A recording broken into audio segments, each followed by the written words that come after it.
Isaline Sagé-Weider. Est-ce que cette fois, j'ai bien prononcé ton nom? Parfaitement, C'est parfaitement. vrai? Parce que Ouais, c'est vrai que les premières fois où je t'ai commenté, j'accrochais ton nom et j'ai l'habitude, ça y est. c'est vrai? Ça Bon, coince toujours un peu dans mes oreilles, mais en fait, je repère plus les gens qui le disent bien que ceux qui le disent mal. Donc maintenant, je me focalise que sur les deux, trois qui font l'effort. bon, Bon, tu en fais partie, donc c'est parfait. a posteriori, je te présente mes excuses pour avoir écorché ton nom les Oui, premières fois non. où j'ai eu le plaisir de te commenter. C'était avec l'équipe de France. On va attaquer avec tiens, l'équipe de France, un petit coup d'œil avant de parler de ton actualité en club, un petit coup d'œil dans le rétro. Qu'est-ce que tu vas garder de l'été? Bon, superbe quart de finale face à la Serbie au dernier Euro. Mais avant, il y avait eu plein de choses, des stages, des tournois, des matchs. Qu'est-ce que tu vas garder de cet été?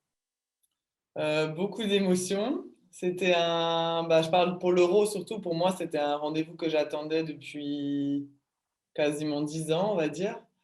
Euh, on a grandi au fur et à mesure de l'été.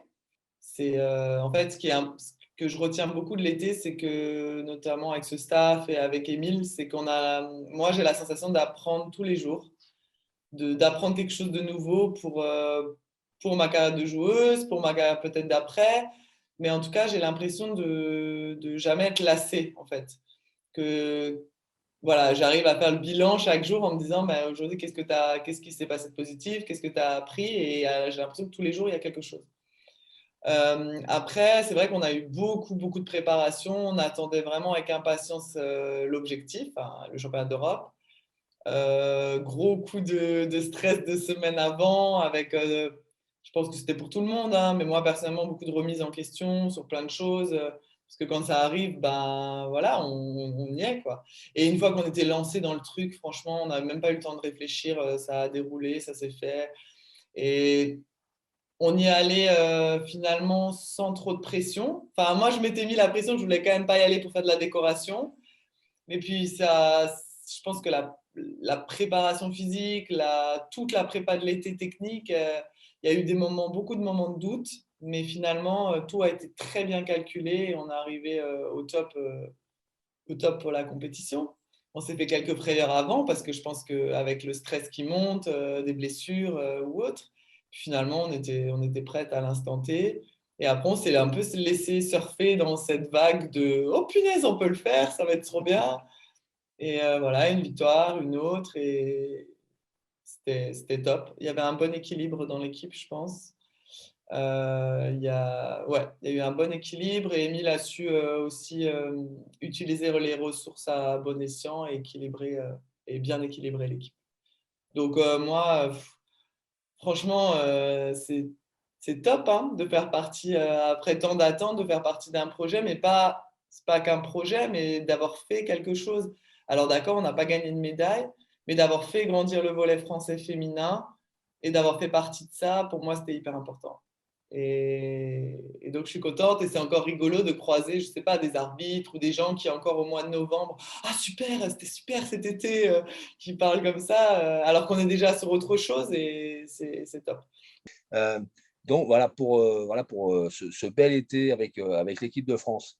Tu disais voilà l'équipe de France maintenant c'est derrière pour un petit moment là avant la reprise de la saison internationale. Maintenant retour au quotidien. Le quotidien c'est le club avec Thermine Florange. Vous êtes actuellement sixième. Vous êtes trois équipes ex aequo à un point de la cinquième place avec un bilan plutôt favorable, enfin équilibré à peu de choses près, puisque vous avez 6 victoires pour 5 défaites, mais des résultats, j'ai regardé un petit peu surprenants, c'est-à-dire que vous pouvez gagner 3-2 contre, et c'est pas leur jeter la pierre, les jeunes de France Avenir 2024, et puis en même temps battre Béziers, les gros cylindrés, accrocher Cannes. Comment t'expliques ces résultats un petit peu en dents de scie? Alors, si tu as la solution, je suis preneuse directement. Mais C'est t'as un simple, entraîneur pour ça. c'est très simple, c'est le mental. Pour moi, c'est rien d'autre que le mental. Euh, on a discuté, on a beaucoup travaillé, on s'est remis en question. Mais pour moi, pour arriver à gagner de la régularité et de l'équilibre, il faut que chacun individuellement fasse un travail mental.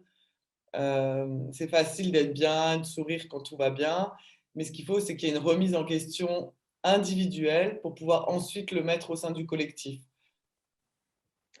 Qu'est-ce que tu penses du niveau du championnat qui semble nivelé? Bon, il y a le Canet qui semble, en ce début de saison, là, on arrive au premier tiers de la saison, presque à la moitié, Mulhouse aussi, qui a semblé c'est très au-dessus. costaud.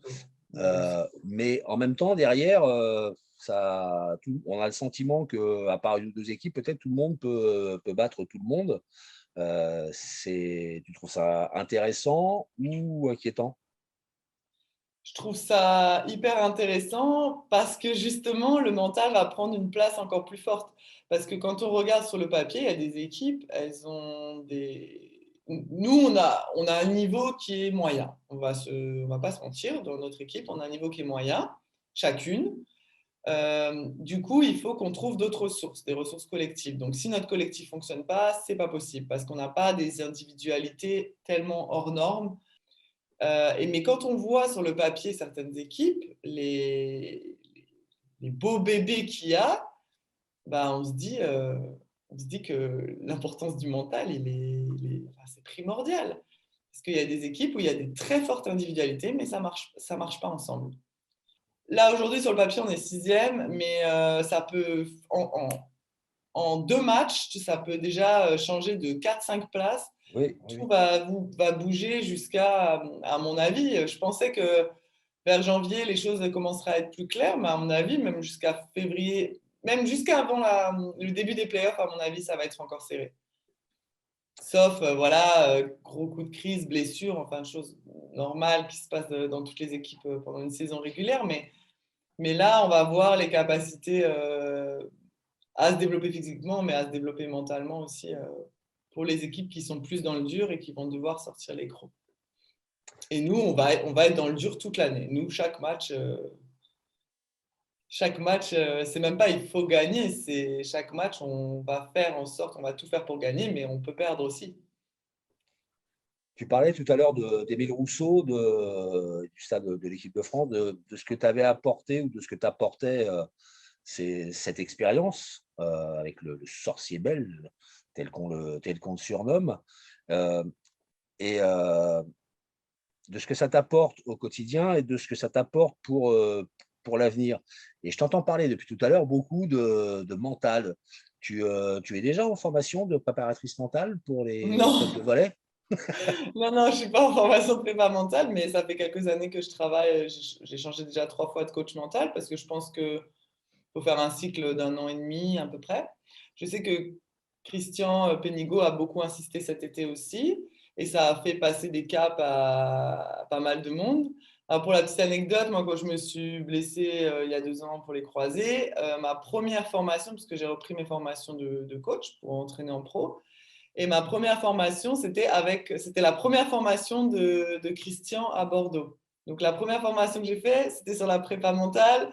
Et on a beaucoup parlé de la blessure, de l'imagerie et tout ça. Donc c'était assez intéressant. Et je pense que ça m'a mis ouais, ça m'a mis une petite prise de conscience aussi par rapport à ça. Et c'est vrai que si on est hyper pragmatique, cet été on travaille avec Christian et on a des résultats. Il y a aussi le travail des 4 ans d'avant, bien sûr. Pour moi, l'aspect mental est aussi important que l'aspect physique, en fait. Pourquoi on travaille des heures en musculation et on ne travaille pas des heures sur sa tête? Qu'est-ce qu'on peut te souhaiter pour la deuxième partie de saison et la fin de saison? Ah, nous, moi j'aimerais bien qu'on accroche une petite place en Coupe d'Europe pour l'année prochaine. Une petite 5e place, parce qu'il faut rêver grand, ça me dirait bien. Mais d'abord, on va tout faire pour accrocher les playoffs et surtout de faire de son mieux chaque jour. C'est déjà pas mal. Merci beaucoup, Isaline. C'est déjà fini? Oh, Ben voilà, j'ai beaucoup parlé, hein. oui, mais c'était très intéressant. Merci beaucoup, Isaline. Merci. À bientôt. À bientôt.